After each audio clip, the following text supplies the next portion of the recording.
Season 2 of the Pat and JT podcast. Oh man, I'm here at last. The best time, always gonna be the best. Come on! Exclusively on the Hurrdat Media Network. So now that we're a couple days out from Christmas, looking back on it, did you end up getting Jack anything for a present? Did he have a stocking? Did he have a stocking, first of all? He did. He did. Awesome. He, of course, had a stocking, and somehow it ended up on the floor and was empty. I don't know what happened. That's weird. Yeah, it was really weird. So he didn't get anything, I don't think. I don't know what happened. So Some weird. empty wrappers. Huh, that's weird. Didn't put it high enough. But, yeah, Jack did get a couple of gifts. I got him a new dog bowl with a stand, so it's up higher. Oh, so nice. it's about 20 inches. So he's not, with this, he's a big boy now. Yeah. I got him that new collar. I may have talked about that leather collar. And so it was 18 inches, right? Around his neck. It's freaking huge. It's like a linebacker for Nebraska. It's humongous. What? And so at the time, it didn't fit perfectly on the one that I wanted to be on. And so we had to punch a new hole in it. It was just right. And he grew into it. So I've had to let it out now, another one. Hey, welcome to the club, buddy. If you haven't let out a belt, you're not working. You're not trying hard enough. So his little leather collar has been let out again. And anyway, so he has a taller, the elevated bowl for his food is what he's got. And he still has the big bubbler for his water bowl that the cats love to play in. But he got that. And then Mom and Dad got him some daycare days. Oh, nice. Which was highly appreciated. Heck yeah, it is. Because Jack doesn't chip in on that. No, he doesn't have a job. I tell him he does. That's where we go to work each day. You tell him he goes He's going to work. You ready to go to work? He runs right to the door. God. He's ready to go to work. Got to go put in some hours. So he thinks when you go to work, you also sniff people's butts. And you jump in a pool, you dry hump things. So he thinks work's lit, man. He's not so jealous anymore because he has his own work to go to. His own work. So, yes, Jack did really well. So Jack got that, and he got some treats, of course. And got some other treats. It's so much fun. Toys. It's so dumb to get animals presents, but it's so fun. It is a lot of fun. Mom and Dad came to my house for Christmas. That's a big deal. Yeah, they obviously haven't been there all year, and had a great time. And Jack was awesome. He was just a nut, though. He was like a little kid, constantly showing off. He could not sit still. He had friends. He had people over. And he was mouth breathing the whole time. It's just like a 2-year-old kid. Just so excited and squeaky, squeaky, squeaky if you didn't pay attention to him.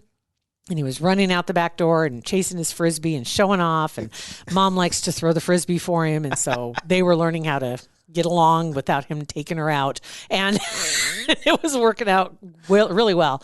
And then you remember I brought home a cat from my mom and dad's. Right. Benny. Barn cat. Yes, the barn cat. And Benny's young. I brought Benny home July, August, and Benny was born in the spring. So maybe 6 months old, 5 months old. So now, September, October, November, December, so 8 or 9 months old, in that age, she's still little. And Benny was misgendered when she was named, just so you know, we get it. But Benny's a girl. Anyway, Mom and Dad come in, and she was like all over Dad all the time. Up in the barn, up at the shop. And when Mom would come in, she'd follow Mom around everywhere. They'd come in, and my house went, pfft, like I didn't own a cat. You couldn't tell I had a cat. Right, just gone. No sign of any of them. And then I got to looking for Benny because that really worried me because Benny is usually like up in my grill all the time, just like bothering me and constantly meowing, trying to get up on things, bothering me all the time. And no sign of him. God damn it. Anyway, so we went to look for her. And Mom was helping me, and we went into one of the other rooms. I turned on the light, and there's Benny sitting behind a recliner. She's just sitting there, just staring at us. I love that. So funny. It's like, what are you idiots doing? It's like, how long have you been sitting there? You weirdo. It's so weird because they're looking at you so judgy and just staring at you like, well, I mean, you guys are idiots. Well, hello. What do you expect? You bet probably, I'm sure, calling her name, whatever, the entire time. Benny. That's usually all it takes. And she comes running and meowing. Nothing. Just a little attitude. So she didn't come out. Oddly, my feral cats came out before Benny did. And we're sitting near Mom and Dad. No touching.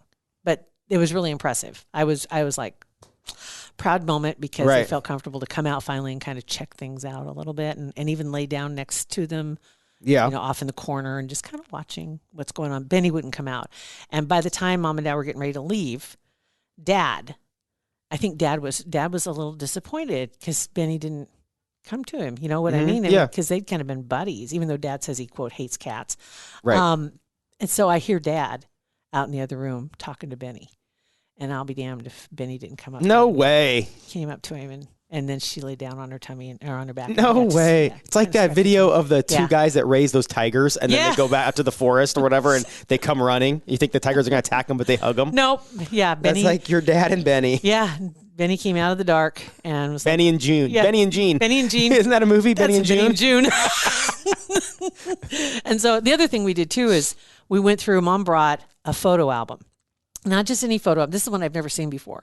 And it's primarily pictures of my dad and horse racing pictures from the time he was like 15, because that's when he started racing, 15 or he says he started when he was 16 because 15 would have been illegal. Right. So he probably started when he was 14, if we're honest. So like Madison, Columbus, Fauner Park, Exarban, and wind pictures. He's got to have 50 to 100 of them. Jeez. Of wind pictures. And because he raced all over the place in this circuit in Nebraska primarily. There were some others later on that were in other cities, but primarily it was on Nebraska racetracks. And pictures of him when he was like 15 years old, and he looked like he was 8. Right. Jockey. And then him going. We went through all these pictures, and we made labels for all the pictures. Oh, that's a great idea. He'd look at a picture, and he would know the name of the horse, the owner, the trainer. Just going, just boom, boom, boom. And these are from 1951, 19. How does he remember that? He remembered every horse. We'd flip the page. That's blah, that's blah, blah. Scammer. That's okay. And it's not real, not like names that will roll off your tongue. Right. He just had them all right there and knew them just by looking at the picture and say, nah, that was at Madison. Oh, wait, that was at Fairgrounds. That was in Lincoln. And there's nothing in it that says where they were, and at least not That's that he awesome. would see. It was crazy, and so we went through all of these pictures, and so Mom wrote down label stuff, and I taped them inside, and I've got them all in here. So we're trying to figure out the best way to organize these. Mom likes having the pictures, and I said, well, we need a new book because this book is falling apart. This book is probably from the early 70s. Right. I'm going to guess. Ashes to ashes, dust to dust. Let's get something new. It's the ones with the plastic sleeves. Yeah. And you have to tape the edges so the pictures don't fall out. So I need to find another book to put these all in because they're all like the 8x11, like a piece of paper, right? Yeah. They're all large pictures, wind pictures. And I need to find a book to do that. But I also need to figure out how to get them converted digitally. The thing she's afraid of is them getting out of my possession and anything happening to the pictures. And I get that. Yeah. So I'm trying to figure out the best way to do that. They have that, and I know what you're going to say. That legacy box, and there's a huge risk sending that off because if it gets lost, but then doing it yourself, just to digitize them, just to have I can just copies, take pictures of them. or take pictures of them. I mean, scan them. I could scan them. I do have a old school scanner. Just whatever. Sit there all day with with a pack of cigarettes and some martinis and just scan the crap out of these pictures. Sit there and hitting the button. Just hitting the button. Make sure your cherry doesn't fall on the pictures. But I need to, and maybe that would be the best way to do it. Is just to scan them and then put them all.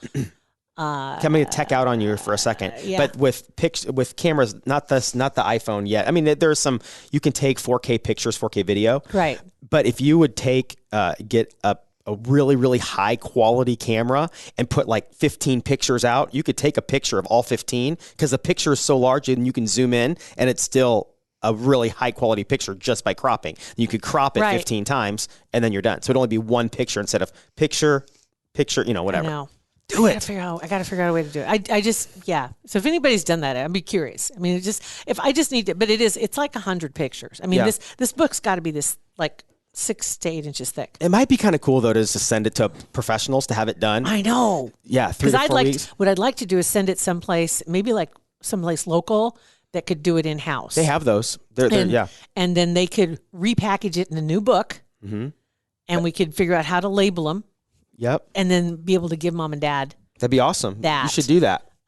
Would be And a great. local place where you could drive it there and then pick it back up? It doesn't leave their hands. Yes. So that's the big key, because that's Agreed. what she's just like adamant about. Well, I want the pictures. I'm like, I'm not getting rid of the pictures. Yeah. I just think you need to have a digital copy. For sure. Because some God of forbid if these- there's a flood, fire, my God. locust, whatever happens, Yeah. you want to make sure you've got those. All those, yeah. It was really fun to go through all those pictures. Honestly, there were some that I hadn't seen, and some Mom had them in order from the very beginning.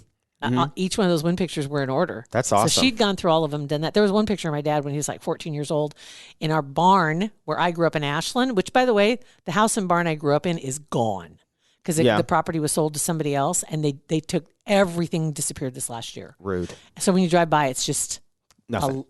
it's a pasture. That's sad. It's sad. Yeah. And that barn, when I was growing up, was already over 50 years old. And it was this really cool 6-stall barn, little wooden barn with a hayloft. And the 7th stall was the door that you walked in on the south side, which they had added after the fact. But that 7th stall used to be Tony's stall, which was my dad's horse when he was a little kid. Tony. And so there's a picture of my dad in the alleyway feeding one of the horses that were in there. And Dad says, yeah, that was so-and-so. He remembered the horse's name. And we wrote it down. So I'm like, I don't remember any of this stuff. And he says, yes, I was probably about 14 or 15 there. Yeah, I think so. It's like he remembers everything. Yes, it's just crazy. And your mom was there when he was doing all this, right? Like, right. I was saying, him saying that him forgetting stuff, like just in general, like guys do, he can't, like he should have made sure that your mom was out of there. And he's like, okay, listen, here's the deal. I remember all this stuff. Don't tell her I remember these I want to things. pretend I don't know anything. You know what I'm pissed about? I didn't know this was going to happen. I could have had it all set up so I could have recorded it. Oh, that would have been awesome. Wouldn't that have been cool? That would have been pretty awesome. Wouldn't that have been? Yep. So then here's what you do then. Now you send it off, you get it all packaged, and you go back through them again. Maybe After it's all so. packaged, and you go through a page at a time. Because then you'd have the audio You'd have everything. to go with like a guided tour of the scrapbook. Yeah. Which actually, that would be kind of a neat thing to do in general if you have scrapbooks. Yeah. Guided scrapbook tours. Yeah, and just have them. That's awesome. Because a lot of the people I didn't know, or I remembered them, but I recognized the faces, but I didn't know who they were. Yeah. Because I was little, and then there's the first picture I showed up in a wind picture. I was like, "Where did you get that hat, Mom?" What? That's all. I would love to see that picture. I'll show it to you. Yeah, please do. As part of the guided tour. The guided tour. Yes. So that was a lot of fun to do that on Christmas. Yeah, that is fun to do that kind of stuff. And we also did Christmas at daylight, which is the best thing on earth to do, because then I went to Hy-Vee that morning to pick up some things. Well, the day after Christmas, everything's on sale. Poinsettias, $1 a piece. Right. And I don't care. There was this giant one that was like, I can't reach my arm They just around want to it. get them out of there. I bought it. So I have this giant blue poinsettia in my house. And the cats, right? First, they didn't have anything to do with it. Then they discovered it.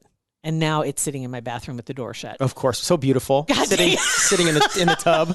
I'm like, dang it, I can't have nice things. So beautiful sitting there in a dark, dank bathroom. I was so excited because I'm like, this is really, wow, look at this, $1. Cool. And yeah, dumb. I totally dumb. I can't have you plants. can't. You can't have nice things that aren't shut up in a dark bathroom. Nope. So it's in the bathroom. So I'll just go up and sit in there and listen or smell it. It smells wonderful. I came downstairs and you could smell it when I came downstairs. I've never smelled a poinsettia before.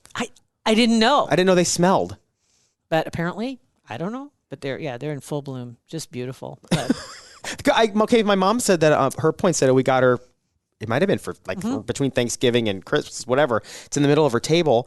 And supposedly you keep it alive all year round by keeping it in a dark, cold place bathroom. So then next Christmas it'll bloom again. So you might be you're doing the right thing for the plant. You leave it out until they said spring. Spring, cut it back 4 to 6 inches. And then keep it somewhere where it's in the dark at least 12 to 14 hours a day. That's a lot of freaking work for a plant. Right? And then next fall, that's why people buy them for $1. Right. Why would that's just so much work? Because you get nothing until next fall. Right. No, and then so then you know what? Just throw it away. I know. Or just get plastic ones. There's some plastic ones that are legit. I have some out front of the house. That's what I mean. And there's zero work. Maybe a little bit more expensive up front. I went to Michael's. I have four different turnouts for the front entryway. So spring, summer, winter, and fall. So right now we have the Christmas display out there. Time to flip the front of the house. Time to flip my pot. Oh my gosh. Oh, I've already had about 5 different titles for this podcast, but time to flip my pot. All right, you guys, thanks for listening to our podcast, Flipping. Good luck flipping your pot. Yeah. Just wait till after the. Well, I'm starting to flip right now. My Christmas is going away. I'm going to go just for straight winter. Yeah, you have to. Yeah. It's okay. Okay. All right, you guys, it's Pat and JT on Twitter, Instagram, and Facebook. Pat and JT Podcast, a Hurrdat Media Production.